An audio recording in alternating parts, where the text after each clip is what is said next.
Bueno, pues muy buen día a todos. Muchas gracias por su interés, por su asistencia. Veo ahí un grupo de caras y nombres de colegas conocidos, hay de Uruguay, de Argentina, por supuesto de México. Muy agradecido por su interés.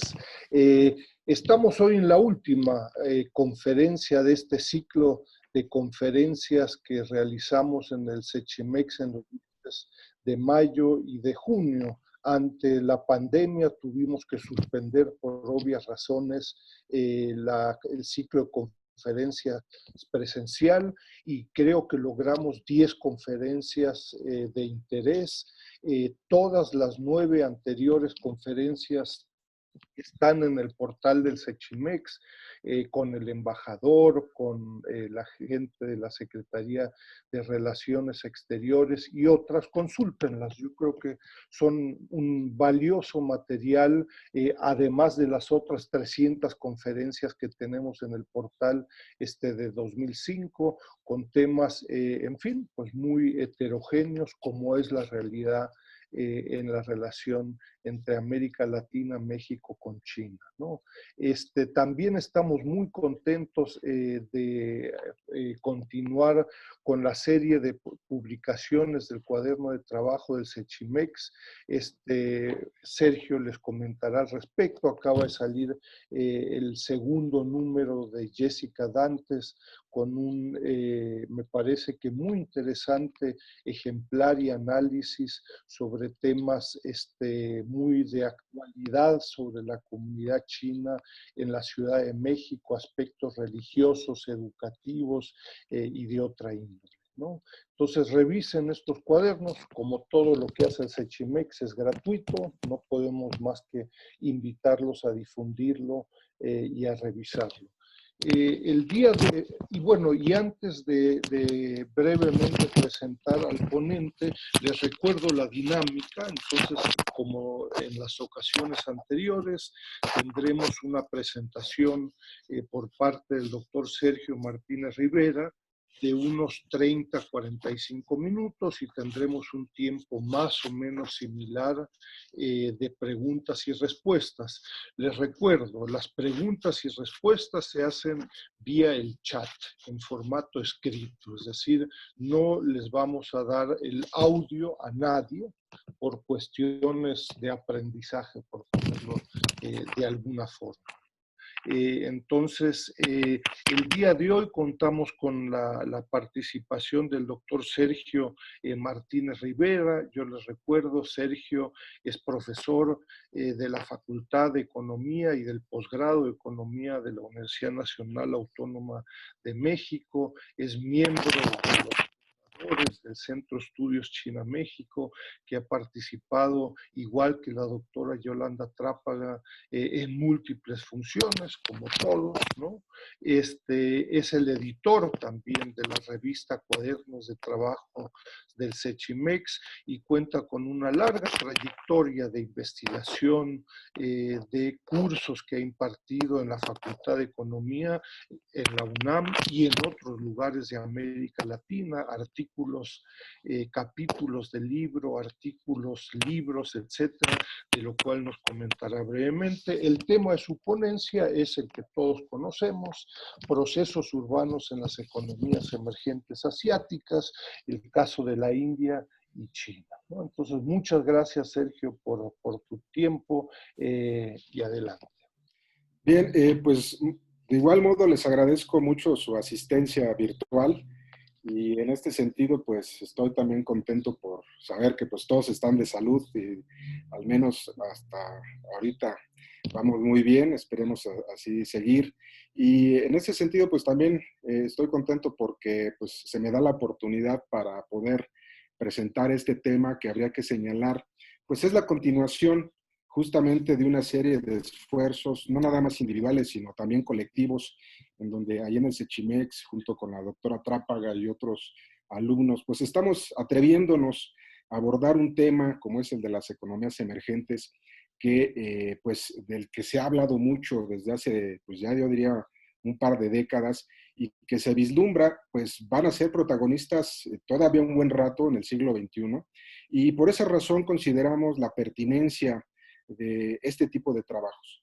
Aquí brevemente, pues les presento un par de publicaciones que coordinamos la doctora Trápaga, derivado de un proyecto justamente de esto de las economías emergentes.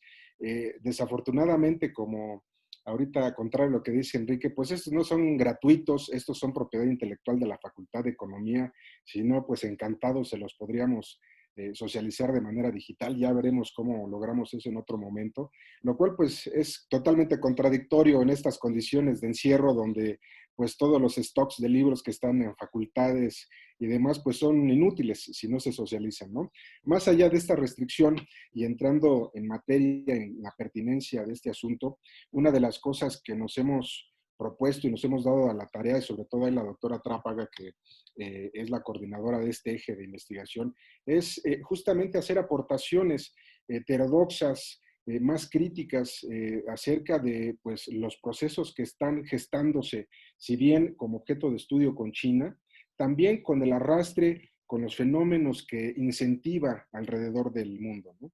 La doctora Trápaga, cuando presentó esta colección más reciente del 2019, decía, bueno, pues el asunto es de que pues siempre son las publicaciones más pequeñas, las de menores aportes, y pues yo diría que más allá de si es un desinterés o si no es tan taquillero el tema ecológico y de recursos naturales, sí hay que señalar es un tema complicado, a veces para comprender, otras veces para integrarlo, porque diríamos acá en México, pues pisa muchos callos, se ponen justamente sobre la palestra muchos elementos que son altamente criticables, ¿no? Bien, entonces el tema de las economías emergentes, como un breve recuento derivado de estas investigaciones, algo que resaltamos, es que en principio no es un concepto teórico, no es un concepto que derive de un debate profundo como esos que conocemos del centro-periferia, de la relación norte-sur, de todos estas propuestas teóricas que datan ya desde hace más de medio siglo, sino más bien van a ser una serie de propuestas de clasificación de países en vías de desarrollo a partir de una serie de metodologías que en principio impulsa el Banco Mundial y después las van siguiendo sobre todo principales instituciones financieras en el mundo como Goldman Sachs, como HSBC, BBVA y otras tantas, ¿no?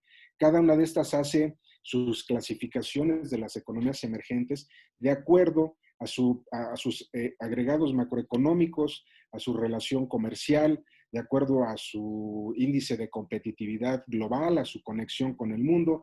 Y es que así vamos a encontrar múltiples clasificaciones. Por eso yo aquí, en este esquema, pues básicamente hago referencia a las principales, porque algunas consideran a otros países que a diferencia de otras, que no las van a estar incluyendo, y teniendo de referencia también la población, la dinámica de crecimiento, la dotación de recursos naturales, etcétera. ¿Por qué es importante en ese sentido incluir decimos, una perspectiva, una reflexión heterodoxa?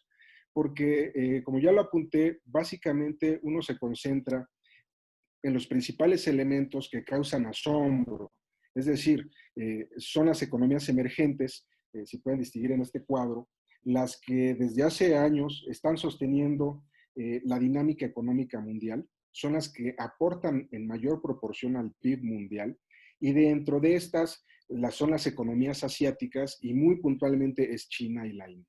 Entonces, esto por lo regular es el eje del análisis y somos muy críticos en estos libros al respecto de entender que el éxito de estas economías emergentes, con todas las oscilaciones y contracciones que han tenido economías emergentes muy significativas, como el caso de Brasil, perteneciente a este primer grupo de países emergentes reconocidos como los BRICS, en donde al día de hoy pues se han desacelerado, están apuntando con Bolsonaro, por ejemplo, más hacia una lógica de alianza con Trump, por ejemplo, en donde pues ya más en una visión globalista pues están hacia una visión nacionalista.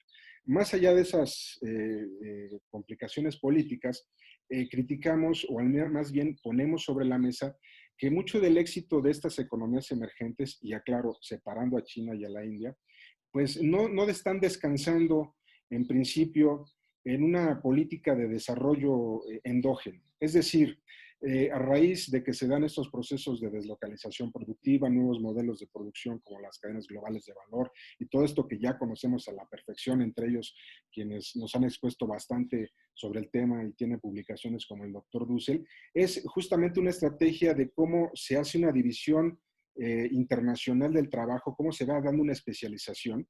Y ese aparente éxito que tienen estas economías está fuertemente impulsado desde el exterior, no por el desarrollo y la iniciativa de políticas industriales, agrícolas, de innovación, de ciencia y tecnología de carácter nacional.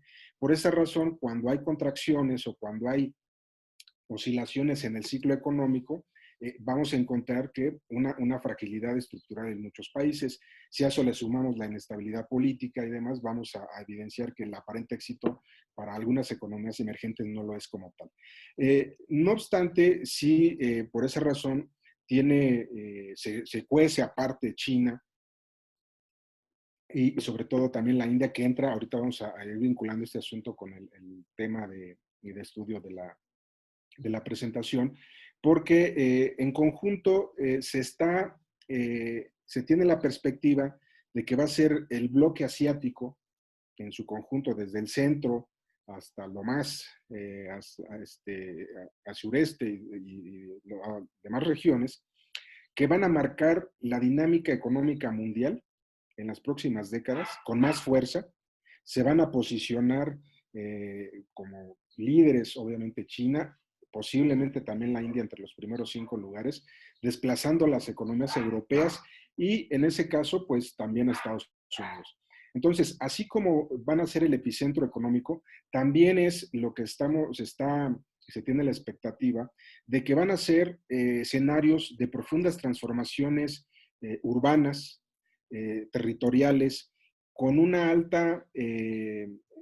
con un alto impacto ecológico a nivel nacional, regional y que va a estar en ese sentido guiando las transformaciones a nivel internacional por la demanda de recursos naturales, por la demanda de materias primas, que aun cuando más de uno dijera, bueno, pues es que ya pasó el boom de las materias primas con China, ya está entrando en una fase de recesión desde hace algunos años. Bueno, sí, el punto es de que sigue la India.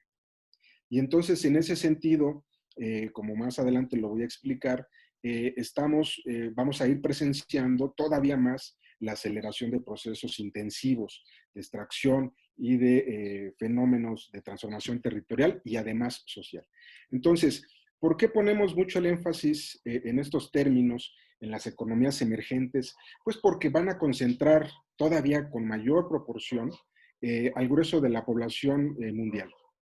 Las economías emergentes en lo general se caracterizan por presentar patrones de urbanización muchas de las veces desorganizados, atomizados, fragmentados, rezagados, como puede ser en el caso de Brasil con las favelas, en el caso de México con muchas zonas periféricas desorganizadas. La India, no se diga, presenta un atraso en esos términos urbanos que aunque no predomina la población urbana, muy significativos, lo que le llaman algunos especialistas los slums, o todas esas zonas periféricas o barrios muy atrasados, carentes de toda la infraestructura básica de salubridad, de agua, etcétera, ¿no? Entonces, en ese sentido, llama la atención y ponemos el énfasis en estudiar hacia sin renunciar a estudiar la relación que va a tener con América Latina, porque justamente las expectativas que se tiene, por ejemplo, de instituciones, autoridades en esta materia, como es la ONU, señalan que justamente, pues, Asia en sus distintos bloques, pues va a todavía seguir manteniendo durante todo este siglo una predominancia en la población total, y llama la atención el África subsahariana que va a ascender en ese momento. Eso es materia de otro estudio, no me desvío, para justamente continuar con el análisis, señalando que justamente pues hay una serie de transformaciones urbanas de población que van a estar vinculadas también con el tema rural, que es materia de otro tema ahorita a tratar. Entonces, en ese sentido, pues la pertinencia, resalto, de la India y de China es porque va a dar un salto cualitativamente muy importante la India, al rebasar a China próximamente como el país más poblado en el mundo. Entonces, la correlación que tiene esa dinámica de las economías emergentes con sus patrones de urbanización, muchas de las veces sí están explicados por el impulso al sector manufacturero, al desarrollo de infraestructura. Otras de las veces, no hay que señalarlo, muchos de los países en vías de desarrollo no siguen los cánones donde se establece que a mayor crecimiento del sector secundario y terciario hay una mayor dinámica de la población urbana, hay un mayor crecimiento. Eso no es necesariamente para cumplirse esa regla. Creo que China en ese sentido y sobre todo la India rompen en buena medida estos planteamientos, vienen a mi mente, por ejemplo, los modelos de Kuznets, o en este sentido, que en este sentido nos planteaban que, bueno, pues la experiencia europea está justamente vinculada a que se iban desarrollando el sector secundario, el sector industrial, pasando a una sociedad ya de servicios y aumentaba la población urbana. Y digo que no corresponden porque una de las cosas que podíamos estar viendo es que todavía, ahorita presentaré la estadística, China todavía hasta hace 5 años no tenía una población predominantemente urbana. Entonces, en ese sentido, la expansión de los procesos de urbanización que se van a dar en las distintas regiones responden a contextos geográficos, históricos, sociales muy puntuales, además de los económicos, obviamente. Entonces, ¿por qué, otra evidencia, por qué nos interesa mucho el tema? Es lo que ya mencionaba. Se están consolidando procesos urbanos que van a tener un alto impacto, si bien económico, también ecológico y social, que son propios del análisis. Entonces, eso va a significar la consolidación de nuevas aglomeraciones urbanas, de ciudades con más de 10 millones de habitantes y que de nueva cuenta, para los próximos 10 años, en los primeros lugares, pues van a estar justamente las ciudades de la India y de China en primer lugar.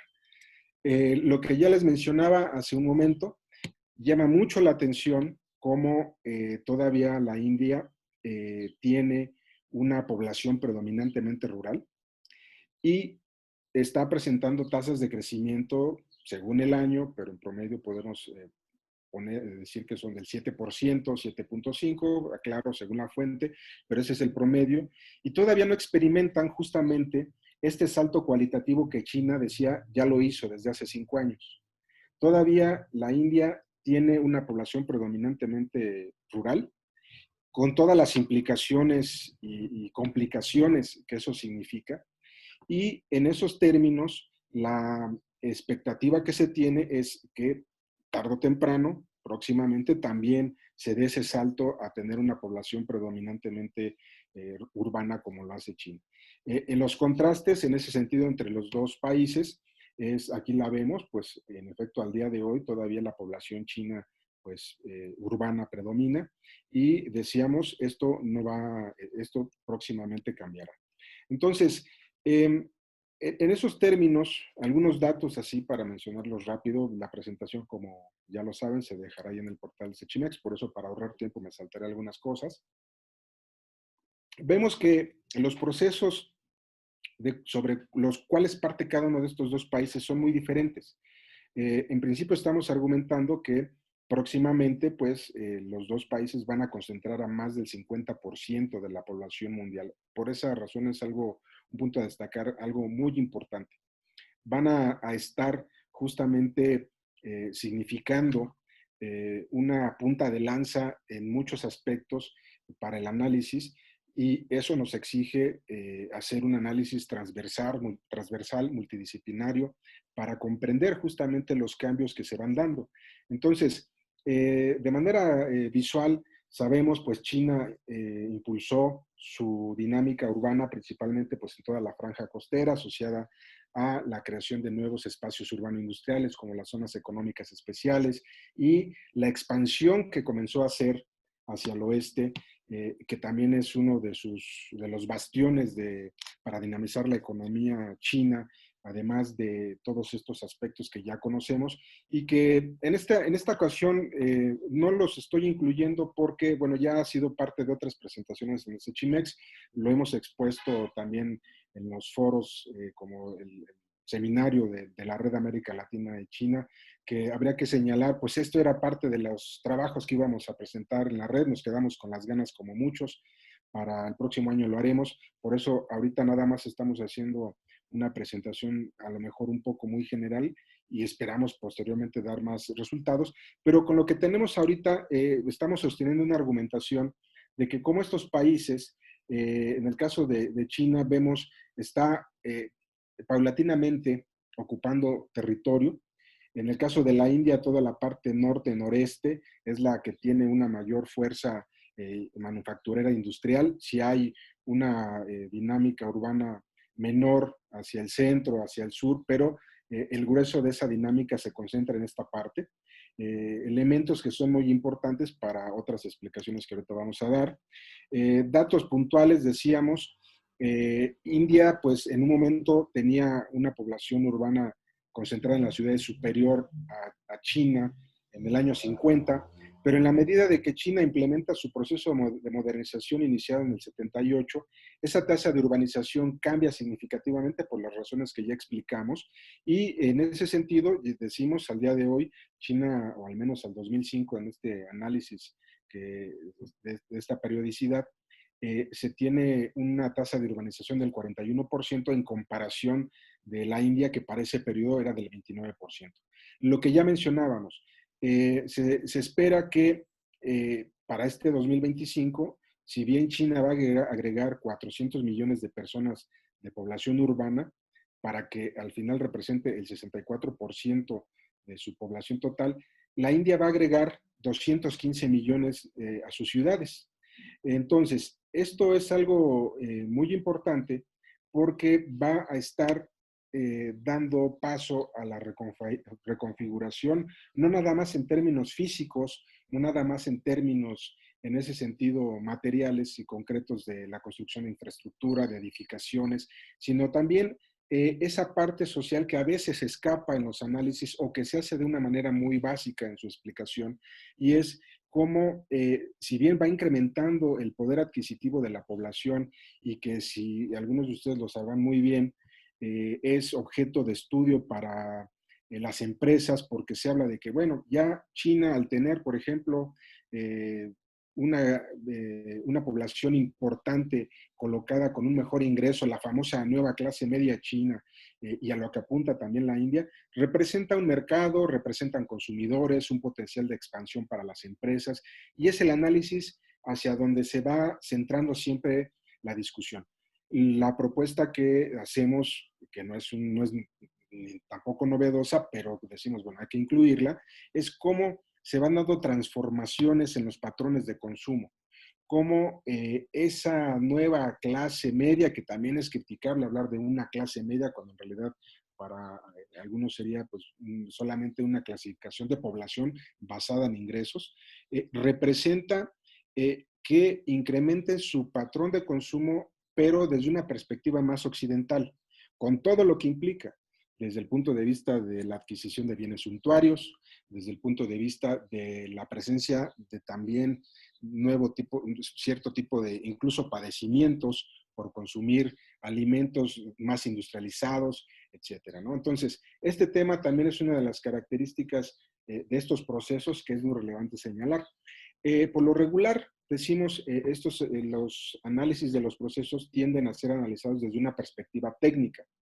Yo aquí solamente tuve un ejemplo de los muchos que hay para ejemplificar que el proceso de urbanización para China ha demostrado ser altamente intensivo en el consumo de recursos naturales, de materias primas, para estar primero creando las ciudades al interior, perdón, hacia la parte de la zona costera y toda esta parte hacia el Pacífico y sobre todo hacia la parte del oeste, que es donde hemos visto muchas nuevas ciudades, donde surgen fenómenos como el de las ciudades fantasma, donde surgen críticas de por qué China está haciendo ciudades si no están siendo ocupadas, tema de otra discusión que ya también hemos hecho, y que se dice en esos términos la India, perdón, va a también estar replicando parte de esa experiencia.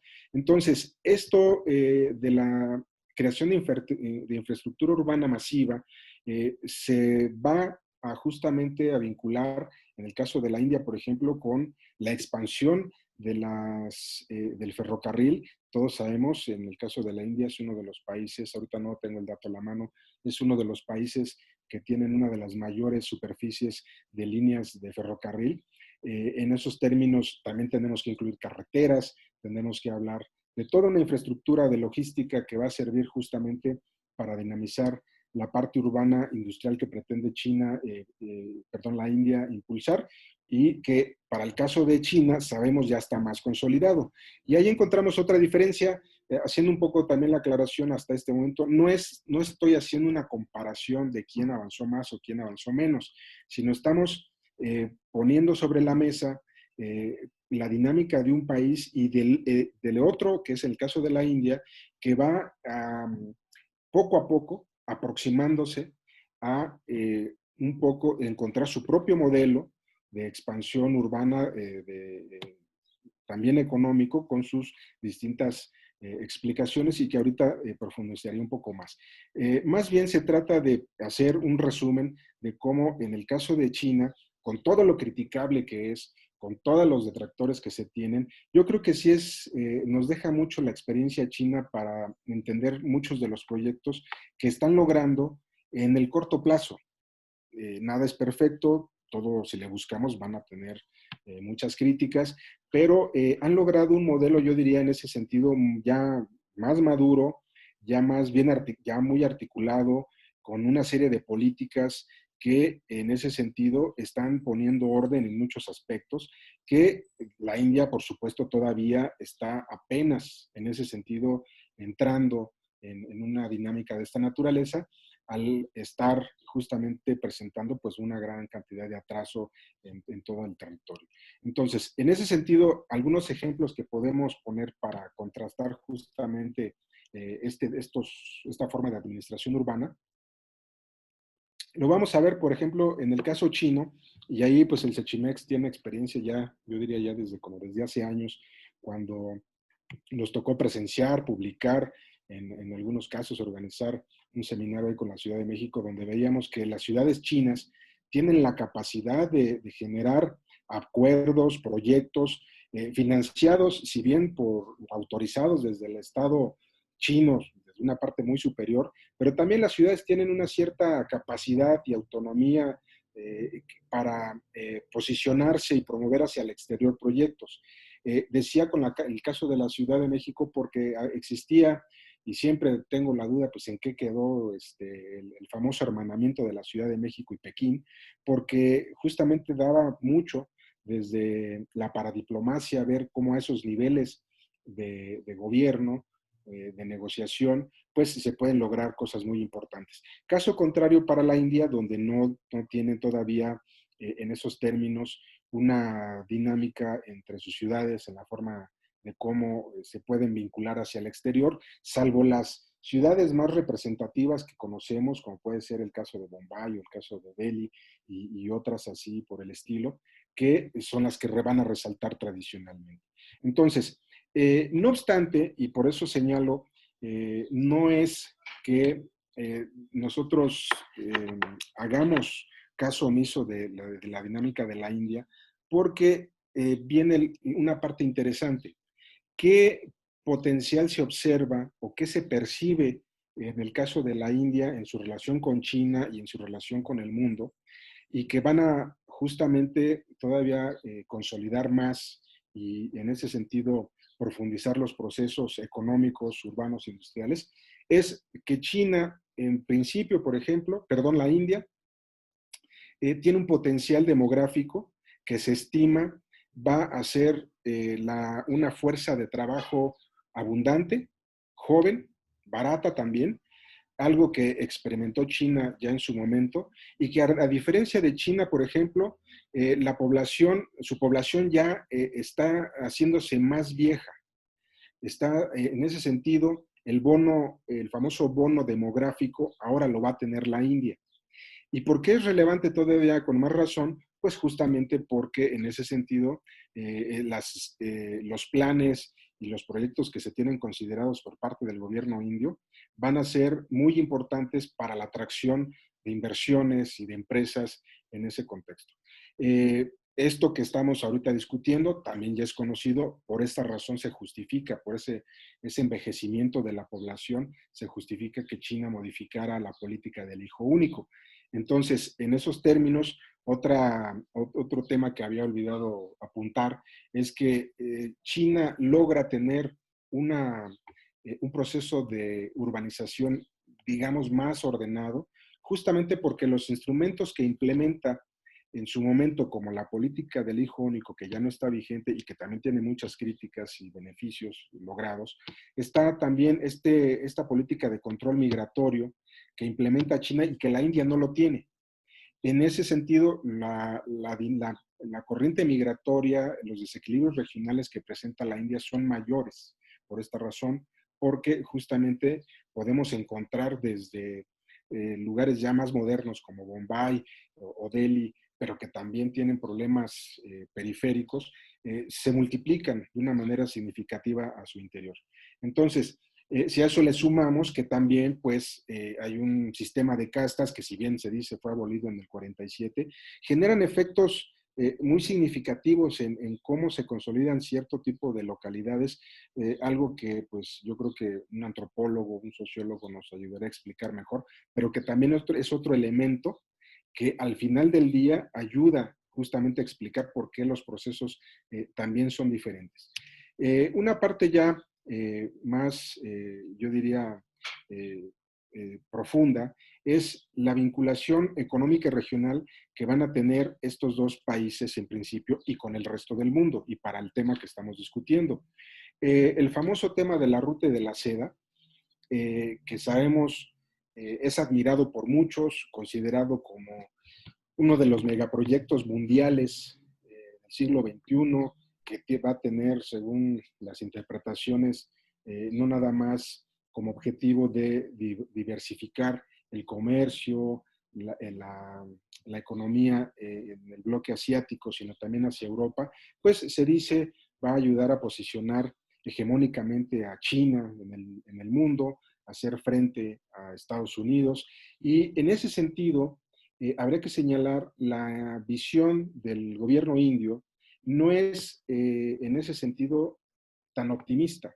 El gobierno indio no está convencido al 100%, según lo que nosotros podemos ver en todas las reuniones que han tenido, las declaraciones que hacen por su lado los distintos ministros.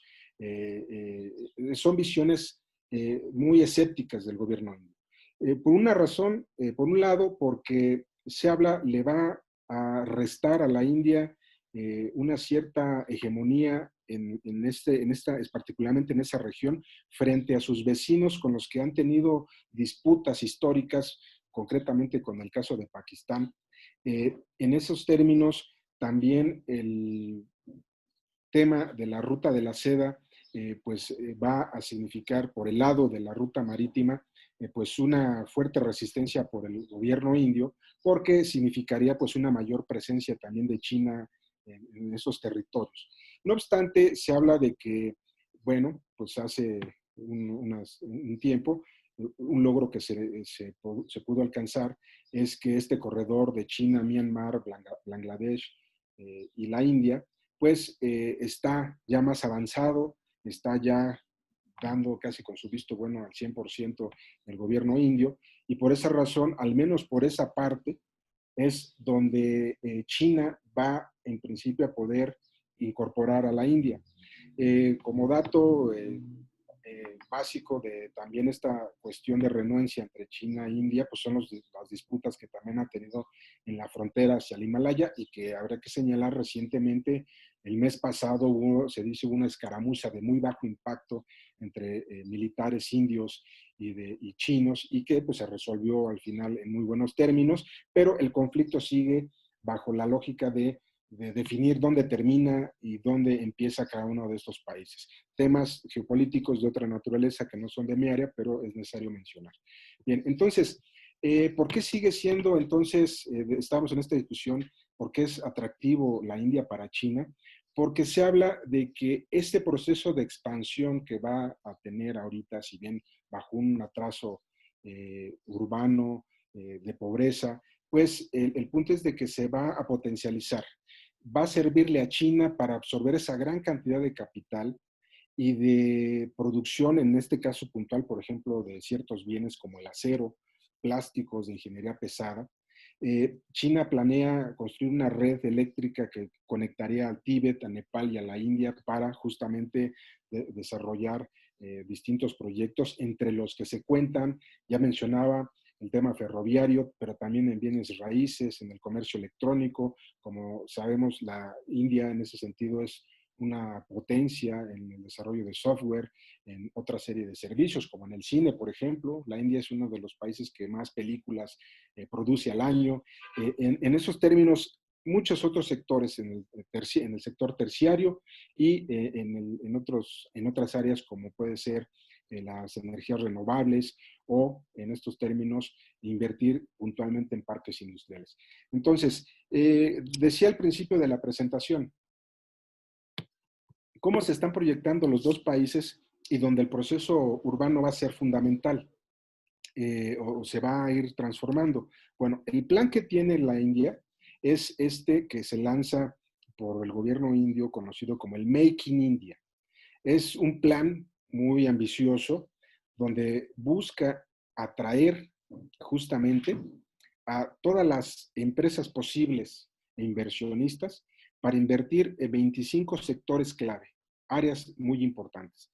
Además de la automotriz, además de la parte de las tecnologías de la información, pues está la parte de química, la agroindustrial, la de defensa, la electrónica, farmacéutica, etcétera, ¿no? Es potencializar la manufactura en el territorio, ir promoviendo el desarrollo de otras zonas hacia el centro del país para dejar de depender de las franjas hacia el norte y un poquito hacia el oeste que tienen una mayor actividad manufacturera, y diversificar el territorio en ese sentido. Esto es algo muy importante porque justamente es parte de la visión que tiene el gobierno indio para sacar del atraso a su población. Entonces, lo que ya para China ya sabíamos, China por su parte tiene el Made in China 2025.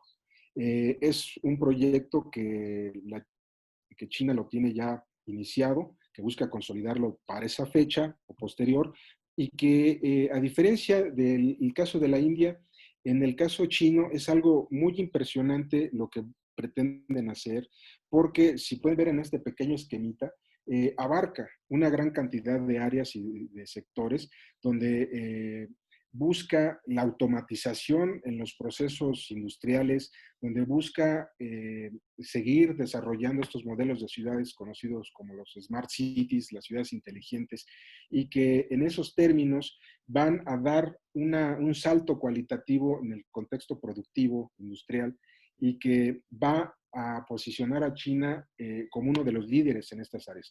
No de embalde estamos nosotros presenciando desde hace pues, un par de años, pues esta disputa que inició Estados Unidos contra China, que se hablaba, decíamos, en un contexto de una guerra comercial, pero detrás tenía el fondo del 5G. ¿Quién va a controlar el 5G? ¿Quién va a manejar, a controlar las tecnologías digitales y que van a ser justamente el parteaguas de liderazgo, la disputa por el liderazgo hacia las décadas venideras? Hace unas semanas también salió esta nota de que pues China va a buscar condicionar el consumo de tierras raras, las exportaciones de tierras raras hacia varios países, entre ellos Estados Unidos, con lo cual todavía más se pone de manifiesto la relación de este sector, porque habría que señalarlo, ahí haría el anuncio de uno de nuestros números en los cuadernos de trabajo del Sechimex, un documento que vio el doctor Ignacio Martínez, donde se hace la referencia justamente a la relevancia de estas tierras raras, que son minerales, bajo los cuales se producen una amplia gama justamente de productos de uso cotidiano, desde las computadoras, los celulares, hasta muchos componentes que vamos a encontrar en el área de salud, en otros espacios. Entonces, este proceso del que estamos hablando va a tener su explicación y van a tener su dinámica, entre otros aspectos, por elementos como estos. El otro punto, para entrar en otro elemento muy importante que nos interesa, es, bueno, ok, nos hablan de modernización económica, nos hablan de modernización urbana, pero ¿qué pasa con los costos ecológicos? ¿Qué pasa con los costos sociales? ¿Cuánto de ese producto que nos dicen que asombra su tasa de crecimiento de 6.7, de 8%, cuánto de eso hay que descontar por la degradación de ecosistemas, por la contaminación de tierras, de suelos, la erosión, por obviamente los problemas de salud? Son temas que no nada más son relevantes para el caso chino y de la India, sino también para todos los demás países, para el nuestro obviamente, porque en los análisis, cuando se habla de análisis de estudios de impacto ambiental, pues son estudios que por lo regular son de muy corto plazo y que no dimensionan los efectos de una manera sistémica. Es decir, no es lo mismo decir, bueno, yo voy a quitar árboles para poner un tren, como lo que estamos ahorita presenciando en este debate que tenemos en México, y por el otro lado voy a sembrar los 2,000 árboles. Hay que entender desde una perspectiva ecológica, cuando se deforesta un bosque y aunque se haga una campaña de reforestación, lo único que se está reponiendo son árboles, no un ecosistema. Entonces, estos son planteamientos que decíamos también al principio de la presentación, incorporamos en el análisis heterodoxo. ¿Qué pasa desde una perspectiva del balance ecológico? Indicadores biofísicos como el de la capacidad de carga, de la huella ecológica, temas que son importantes para el análisis. El reto, decimos, es entender que es un problema, si bien a nivel regional de Asia, pero con implicaciones planetarias. También hay un debate acerca de la veracidad o la mentira del cambio climático. El propio Donald Trump, el propio Bolsonaro y muchos otros se han mostrado escépticos, han culpado a China incluso de que el cambio climático lo han provocado ellos. En el caso de Brasil, llegué a escuchar a un, parece ser representante comercial de Brasil, que decía, este es un invento de los marxistas. Ya los compañeros, colegas brasileños que nos escuchen, pues podrán desmentirnos o no hasta dónde están realmente estas acusaciones que, repito, son extraoficiales, pero lo importante aquí es que las emisiones de gases de efecto invernadero están aumentando. China ya ocupa el primer lugar desde hace algunos años, por el consumo también en primer lugar de petróleo. Estados Unidos está en el segundo lugar. La India para este momento está ocupando un tercer lugar, pero justamente por la transformación que va a sufrir, se estima que va incluso a superar a China. ¿Esto cómo se traduce? Hay muchos indicadores también, hay muchas formas de medirlo. En el caso, por ejemplo, más concreto, pues es en la calidad del aire que se van a encontrar en muchas ciudades. Las principales ciudades más contaminantes o contaminadas en el mundo, pues van a estar teniendo lugar principalmente en China y en la India.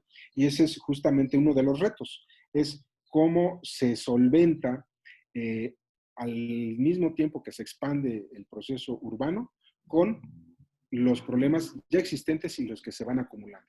Este es otro tema que está vinculado a este asunto.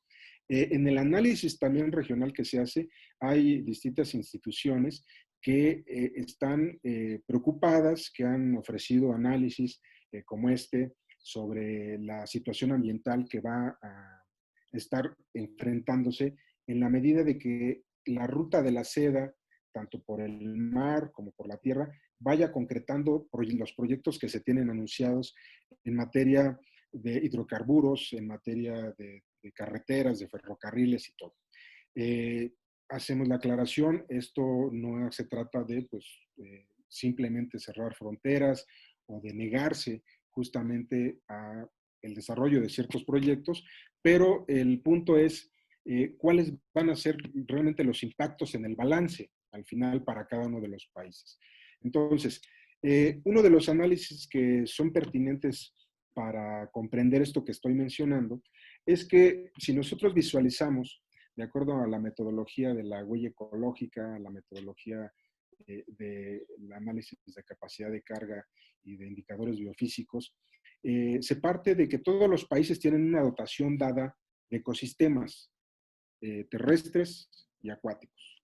Entonces, en la medida de que se va complejizando su dinámica social, su dinámica económica, se va transformando el territorio, se van acelerando los procesos de extracción, los procesos productivos en lo general, se va a perder justamente esa capacidad ecológica.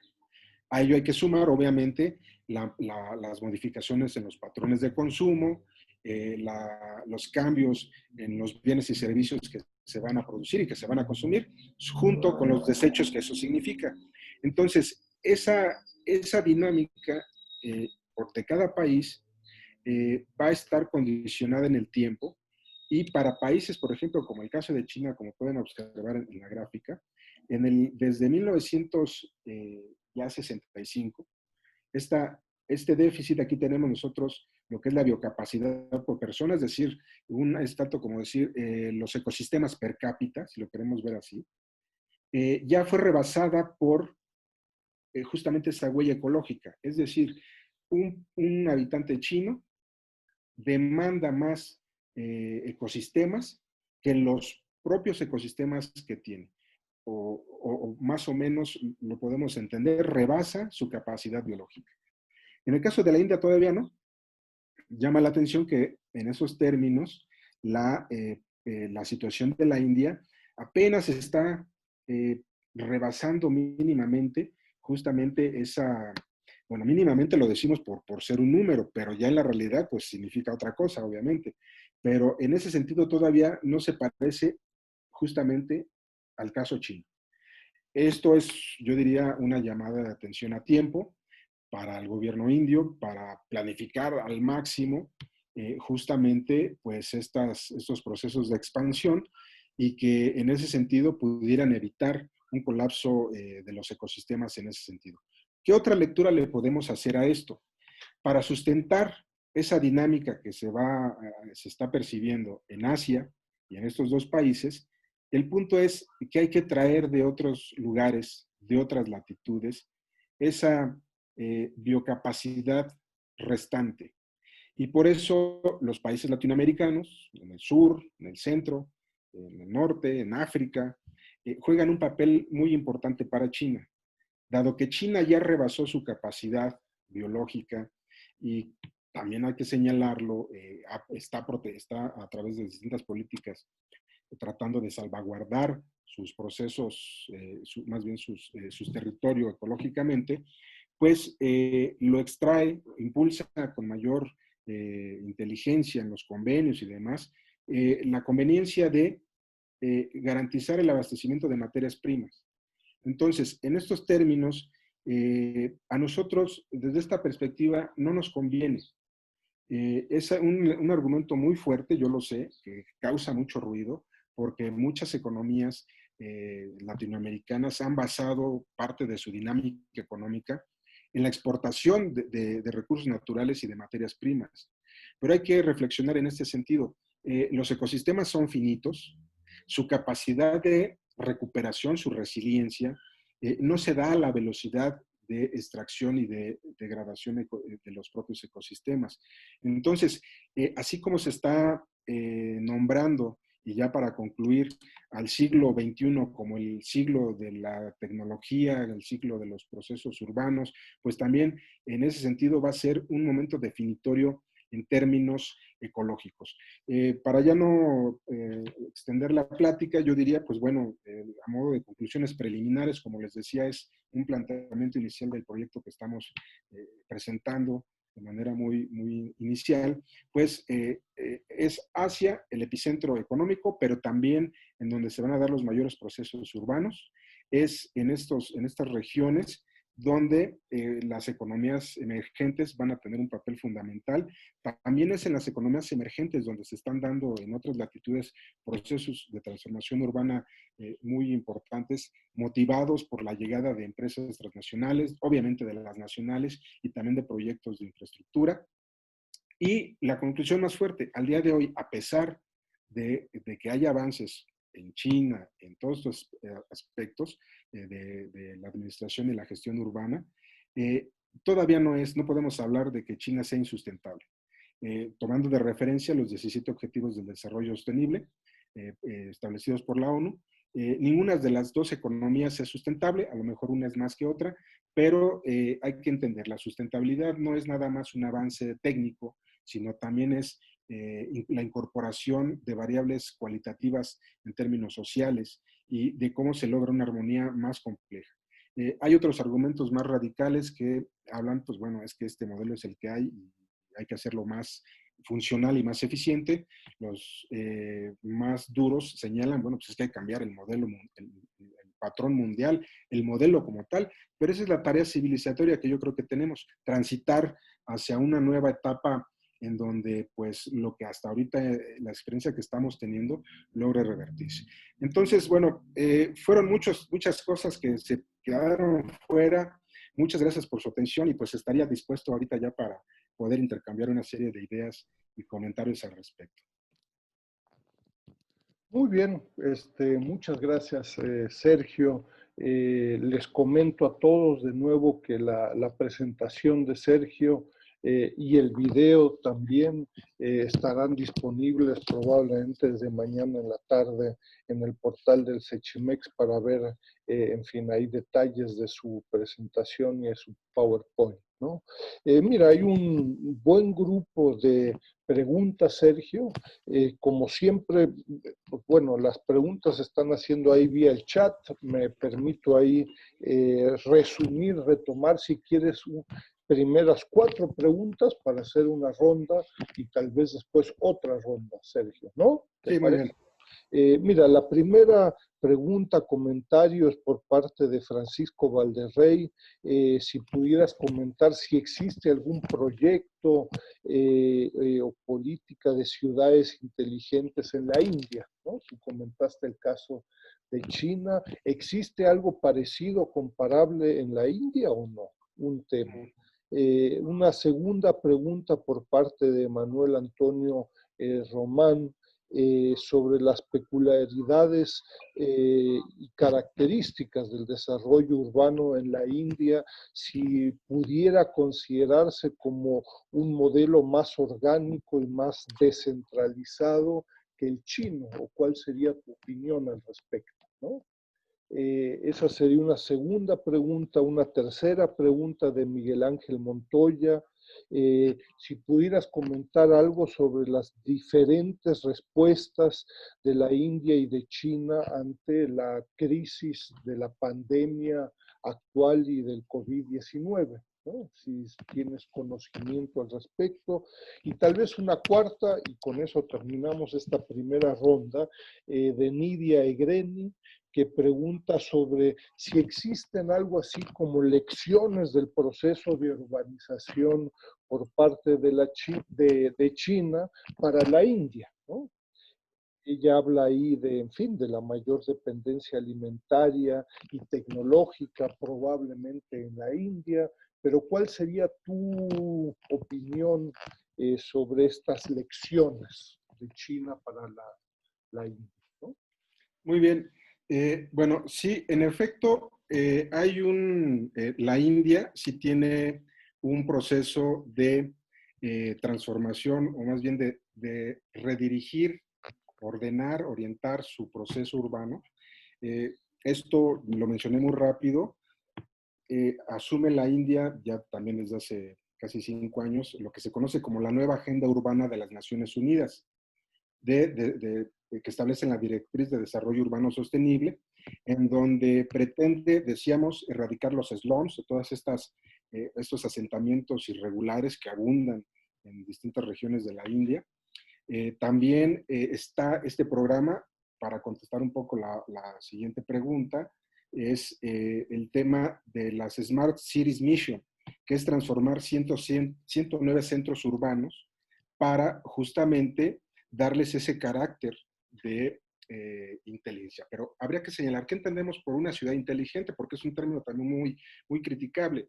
El punto es, en principio, implementar justamente innovación y tecnología para hacer más eficiente el uso de energía, para hacer más eficiente la movilidad, la parte de conectividad.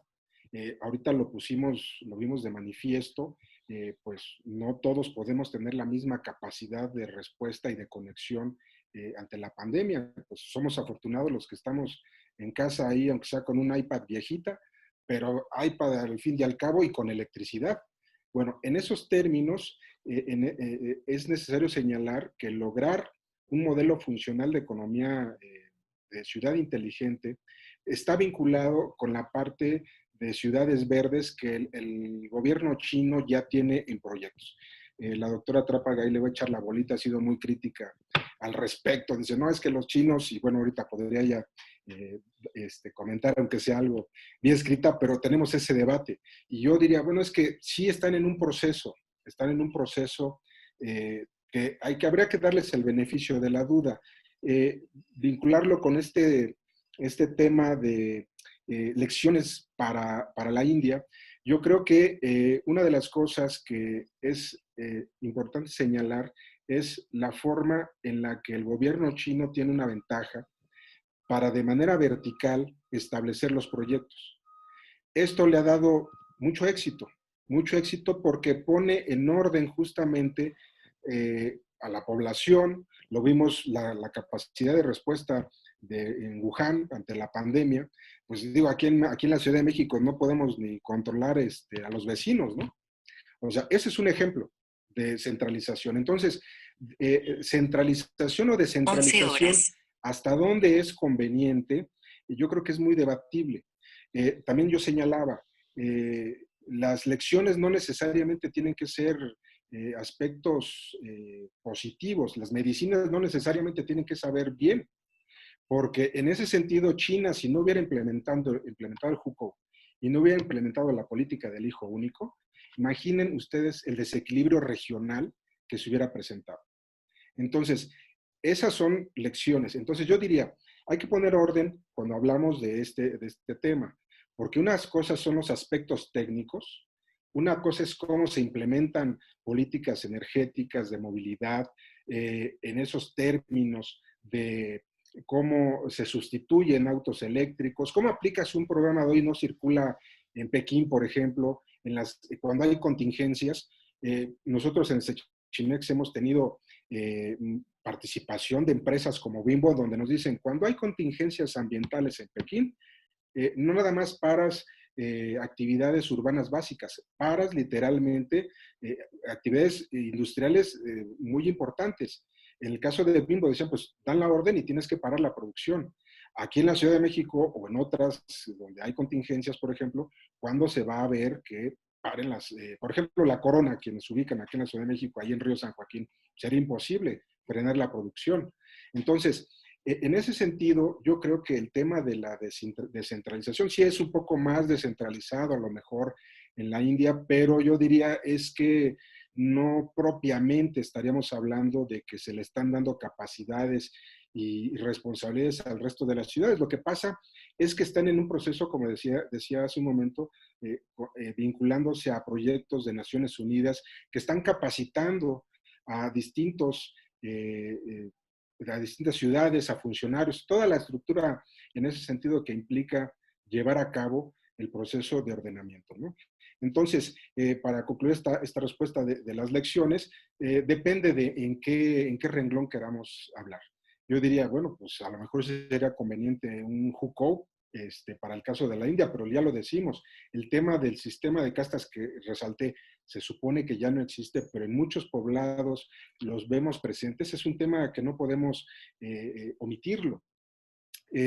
Está el tema, en ese sentido, repito, de las capacidades que van a tener también las poblaciones rurales de poder ser tomadas en cuenta, porque, ya lo mencioné, esa parte rural es muy importante.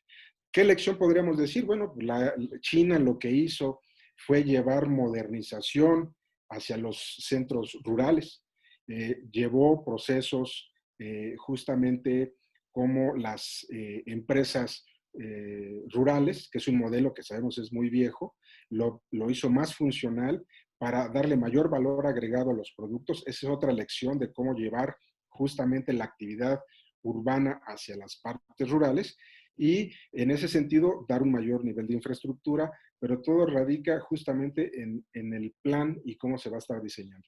Y sobre la respuesta de COVID ante la India, lo sabemos, muchos vimos noticias, al gobierno indio le costó mucho trabajo también poner orden, implementó medidas muy radicales. Para nosotros ver algunos videos y notas de cómo la policía tenía que golpear incluso a la gente para que se metiera a su casa, era algo que llamaba mucho la atención. Es un tema que el gobierno indio, en este sentido, está todavía trabajando. Sí tenía el dato de las ciudades que estaban en los primeros lugares en contagios y de muertes, pero en ese sentido el gobierno indio tuvo que enfrentar justamente serios problemas para contener justamente la expansión del contagio. Lo importante aquí es, y qué bueno que hacen esa pregunta, es qué sigue. ¿Qué sigue para el tema de la nueva normalidad o ante posibles rebotes? Nos dejan muchas lecciones. Es, en ese sentido, repensar la actividad productiva local, es qué tanto las ciudades están preparadas ante contingencias en el término, en ese sentido urbano, ante desastres naturales. Yo durante mucho tiempo trabajé el tema de vulnerabilidad urbana y ahí se hacía mención justamente a que por un lado está la capacidad organizativa, por el otro lado está la infraestructura urbana básica, pero también está el tema de salubridad, el tema de alimentación, la relación campo-ciudad, cómo se ha perdido en un contexto de globalización y que en un tema de pandemia se vuelve fundamental porque está amparada la conectividad internacional.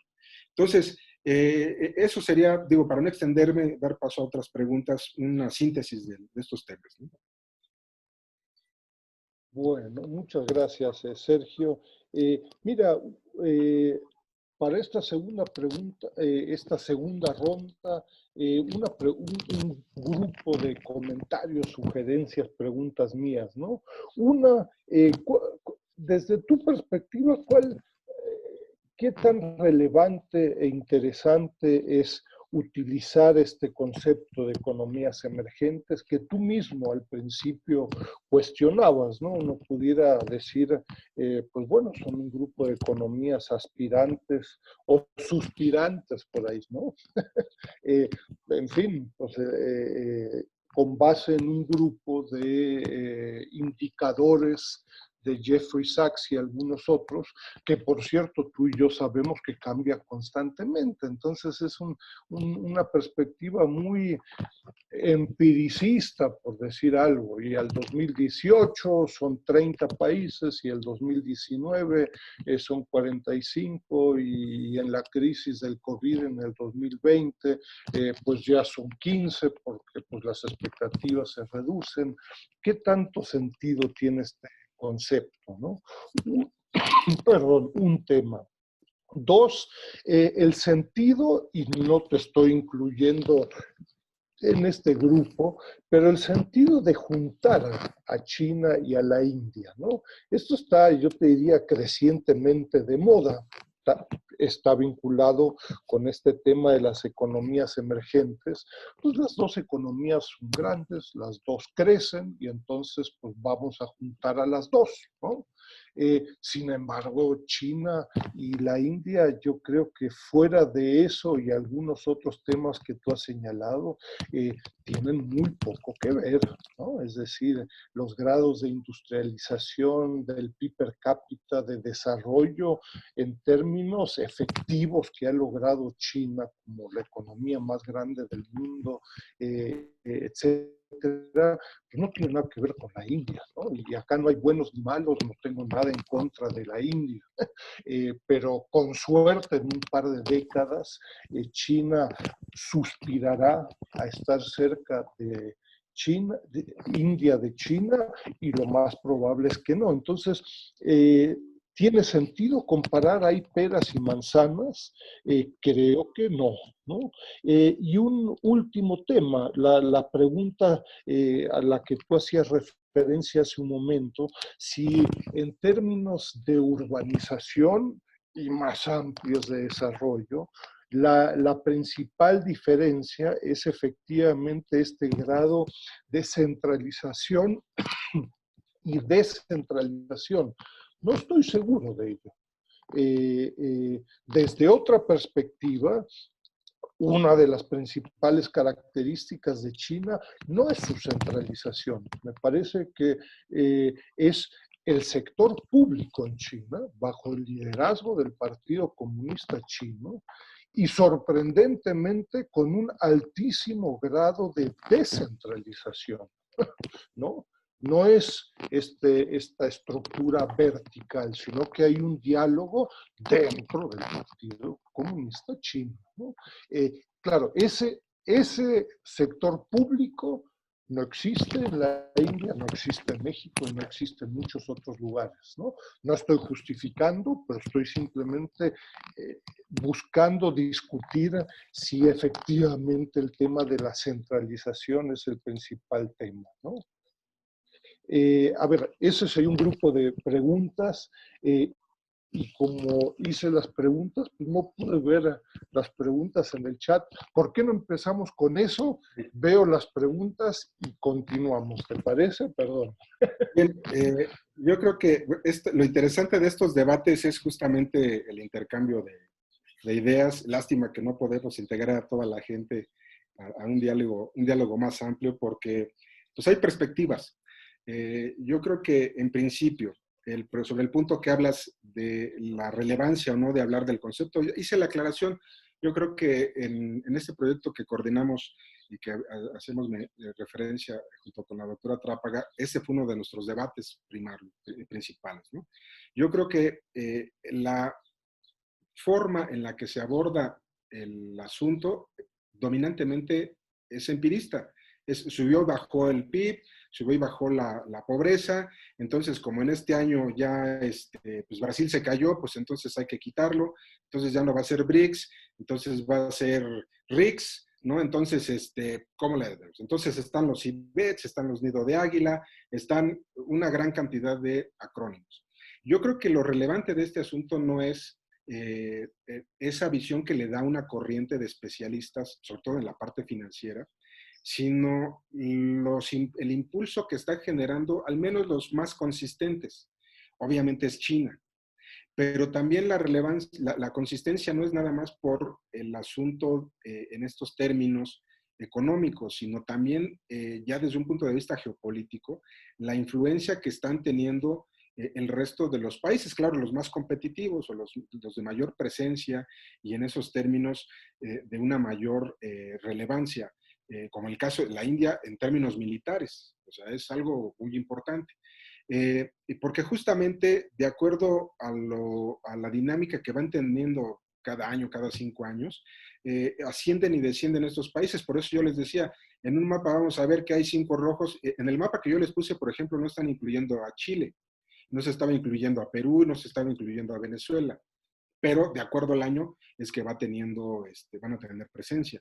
Entonces, en ese sentido, yo diría más bien es las tendencias que se observan en estos países como resultado de un modelo que ahí sí coincidimos todos, un modelo de deslocalización productiva, un modelo donde se busca que haya una especialización regional, sea el país quien sea, y que por esa razón nos lleva a una crítica que en ese sentido pues hemos dialogado también tú y yo en otros foros y demás, decir, bueno, el tema de la inversión extranjera, hasta dónde es la panacea también para impulsar proyectos de infraestructura en un país si el país, siempre y cuando está dispuesto a aceptar políticas fiscales, laborales, ambientales más relajadas.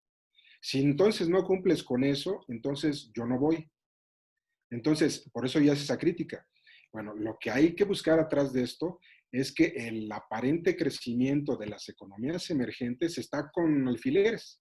Y muy pocos países, como China, obviamente pueden presumir de yo tengo esas capacidades sin dejar de lado, y eso tú lo has expuesto bastante en este reporte que haces de la OFDI, del monitor de la inversión, pues el tipo de empresas y de capitales que llegan y también lo que saca China, ¿no?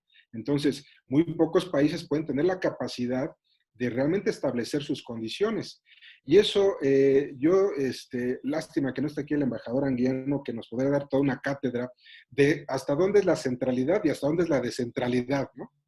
Porque yo creo que, y repito, dentro de la presentación voy a dejar el link de las otras presentaciones que he dado ahí en el Sechimex sobre los programas urbanos a propósito del plan quinquenal número 13, que pues ya va a ser renovado próximamente, y desde donde se establece la nueva agenda urbana en China. Entonces, desde el partido, obviamente, se establecen desde las más altas esferas, con diálogo de arriba o de abajo, como sea, pero ahí se establecen las directrices. Y entonces, muy pocas ciudades, yo no sé hasta dónde las ciudades van a decir, no, yo no sigo las directrices del plan quinquenal. Pues el plan quinquenal establece y se van bajando, y sí, tú como ciudad, y ahí tú has documentado perfectamente con los casos de las empresas, tienes la publicación de a lo mejor de Huawei y de otras, donde dicen, bueno, pues tienen la capacidad de invertir, las petroleras, más otros, hay esa descentralización. Por eso yo creo que yo diría, es un debate más complejo, a mí me rebasa a lo mejor en un momento dado, porque necesitaremos el concepto base de decir, bueno, esto es o no es descentralización. Bueno, es como decir, tienes derecho a hacer todo lo que hay acá arriba. O sea, yo establezco qué se hace desde acá arriba y tú abajo ves cómo le haces, pero no te salgas de los límites. Entonces, por eso decía, esa es esa parte, ¿no? Hice la aclaración, no es el ejercicio de comparar China e India. Yo estaba documentando, me di a la tarea de revisar cuántas conferencias tenemos en el Sechimex sobre el tema, y una es la del doctor Arturo Oropesa, otra es la del embajador indio ahí con nosotros en México, y otra de Mario, se me olvida ahorita el nombre, que también habló de temas industriales, ¿no? Conmigo sería la cuarta. Bueno, una de las cosas en las que estamos coincidiendo es de que no, pues en efecto no podemos comparar peras con manzanas. Lo que al menos yo estoy haciendo es, desde mi punto de vista más académico y más específico sobre las bases que nos da la economía ecológica y otras corrientes, es el análisis sistémico. O sea, llegue antes o después la India, 20 o 30 años después, pero va a llegar, va a llegar. Y el punto es que desde ahorita tenemos que estar documentando cómo se va a dar ese proceso de temporalidad, por un lado sí en efecto, pero sobre todo de la dinámica regional que se va a estar dando ahí. Por eso en efecto, pues es como estar comparando un niño de universidad con pues uno de primaria, a lo mejor en ese sentido. Es más bien la dinámica de los procesos que se van generando. Ahora, si bien es cierto que ahorita todavía estos procesos en la India son muy incipientes, bueno, es que en términos proporcionales decir una ciudad de la India, pues sería como hablar de 5 ciudades en México, ¿no? Entonces, en términos de lo que plantea Georgescu Roy, por ejemplo, lo que plantean especialistas de la economía ecológica, dicen, bueno, pues es que hay que entender que los impactos entrópicos que se van a dar, pues van a ser relevantes. Así como se dice, no consideraron al dragón dormido, pues se dice, pues no está, hay que considerar al elefante dormido. Cuando se despierten los dos gigantes, bueno, uno ya despertó, falta el otro. ¿Qué procesos se van a intensificar con más razón si ahorita ya en el Amazonas, si en varias partes de Latinoamérica estamos viendo que se da un agotamiento de ecosistemas donde se promueven distintos proyectos y donde también hay que aclarar, es un debate que también hemos tenido, esto no es responsabilidad de China per se, no es responsabilidad del exterior per se, porque se tiende mucho a ir hacia esa línea. Es que los chinos son responsables de esto y de esto y de esto. Bueno, es que ellos van donde te permiten las legislaciones actuar de cierta manera, o en la India o en México, donde sea. Entonces, es un tema que es muy debatible, por eso digo, da para muchas formas de análisis, ¿no? Mira, una última pregunta que hay, digo, no está en el centro de tu análisis, pero pregunta Jesús Sosa sobre la India y la relevancia que tiene en su desarrollo urbano, me imagino, el tema de la religión. Si pudieras decir algo al respecto, como última pregunta o comentario, ¿no? Sí, yo creo que es una buena pregunta, voy a tratar de responderla. Uno de los aspectos que a veces estamos en los debates que se tienen en distintos foros, se cree que el urbanista es el único autorizado para hablar de urbanismo. Y eso sucede con el economista y así vamos haciéndonos como que dueños de aparentemente una interpretación única. Yo creo que el tema de las ciudades es algo más allá, repito, de calles y avenidas. Lo dije muy rápido, pero dentro de la crítica de la economía política se derivan áreas muy especializadas como es la sociología urbana, y en ese sentido el tema de la religión, el tema cultural son definitorios. Yo creo que habría que hacer referencia a que la India es una de las civilizaciones, junto con China, de las más antiguas, y que en sus distintas etapas de esplendor, yo diría antes de la colonización inglesa, británica, ya daban muestras de organización de las ciudades muy relevantes. Yo mencionaba el tema de las castas porque eso también define cómo se organizaba el territorio, cómo se organizaban las propias ciudades, los barrios, como decíamos acá en México en la época prehispánica. Entonces, en ese sentido, no es que la religión per se defina cómo se organiza una ciudad, aunque sí podemos hablar de que en distintas civilizaciones había ciudades ceremoniales, o al menos espacios muy dedicados para esto, o que la propia interpretación sobre la cosmogonía y teológica definía cómo se orientaban las construcciones. Entonces, si estamos hablando en caso de la India, donde sí decimos, pues el 90 y tantos % practica el hinduismo, pues lo cierto es de que esa idea de que existe una multiplicidad de dioses, claro que influyen. Cuando hablamos de un proceso de modernización actual, hablamos de la ciudad capitalista, la ciudad industrial. Esa ciudad industrial no da cabida justamente a este tipo de elementos sociales. Buscan la funcionalidad de organizar el territorio para maximizar ingresos, para maximizar ganancias, y no precisamente para atender justamente este tipo de expresiones. Citaría el caso de China, por ejemplo, cuando se da la revolución cultural, lo que se percibe pues, es una destrucción masiva de centros ceremoniales religiosos. Se da una destrucción de pagodas, se da una destrucción de muchos lugares de santuarios y que dan muestra de cómo se imponía una visión, y eso nos lo explica Kuznets, donde dice, es que históricamente para implementar un nuevo modelo, en este caso decimos productivo, pues tenemos que estar rompiendo con patrones y estructuras culturales previas. Eso lo hemos visto, así funciona en la historia en la humanidad. La llegada de los españoles o de otros colonialistas a otras latitudes significó la destrucción de valores sociales ya existentes. Tengo que romper una estructura religiosa para imponer la mía. Y entonces, por eso en el caso de la Ciudad de México nos explicamos por qué la catedral pues, está encima del Templo Mayor, por ejemplo, o por qué en otros lugares pues tuvieron que también construir sobre centros religiosos, porque pues es una forma de dominar. Entonces, yo creo que es un tema, repito, una pregunta bien pertinente que nos hace reflexionar con más razón que debemos incorporar en los análisis una visión, yo decía hace rato, multidisciplinaria, para entender que no es cualquier cosa hablar nada más en términos de piedras y de banquetas con el tema urbano, ¿no? Y alcantarillas. Exactamente. Muy bien. Bueno, muchas gracias, Sergio. Pues yo creo que muy claro, muy agradecido por tu tiempo, por tu análisis y muy agradecido con los asistentes, ¿no? Yo, en fin, terminaríamos con la conferencia de hoy. No puedo más que volver a invitarlos a revisar los cuadernos de trabajo del Sechimex, de la cual Sergio es el editor y responsable.